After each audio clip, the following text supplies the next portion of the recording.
সাঁঝবাতি প্রকাশনের অনুগল্পের আসরে আজকের গল্প বিদ্যুৎ মিশ্রের খোকা। গল্প পাঠে সায়ন্তনী চট্টোপাধ্যায়।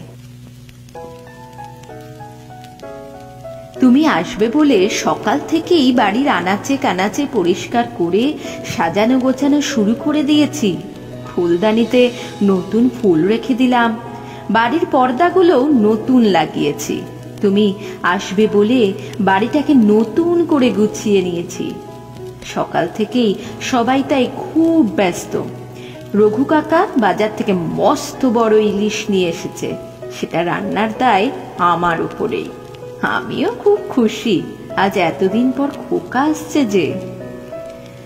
মনে পড়ে যাচ্ছে সেই ছোটবেলার কথাগুলো। সবে এক পা দু পা করে চলতে শিখেছিল। ওর বাপি ক্যামেরা নিয়ে ছবি তোলার জন্য কি কাণ্ডটাই না করলো। এখনো সেই ছবি টাঙানো আছে বারান্দায়। দেখতে দেখতে কতদিন পার হয়ে গেল স্বপ্নের মতো। সেই খোকা কখন চলতে শিখলো, স্কুল যেতে শিখলো। ছোট ছোট জেদ, অভিমান, রাগ এমন ভাবে জড়িয়ে ফেললো সময় তাকে যে বুঝতেই পারলাম না যে ও কখন বড় হয়ে গেছে।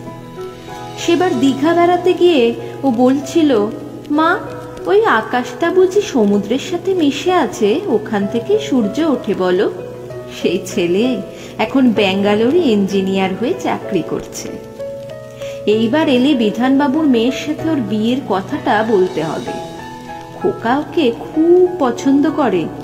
বিধানবাবুর সাথে এই নিয়ে কথাও হয়েছে, একটা ভালো সারপ্রাইজ পাবে খোকা। কিন্তু এখনো খোকা এলো না কেন? ও তো বলেছিল মর্নিং ফ্লাইট, সকালেই বাড়ি ঢুকে যাবে। তাহলে কি রাস্তায় কোনো জ্যামে পড়লো নাকি? তবু তো খুব বেয়ারা হয়েছে ছেলেটা, বিয়ে হলে শুধরে যাবে। দৃষ্টি ঘড়ির কাঁটার দিকে চলে যাচ্ছে।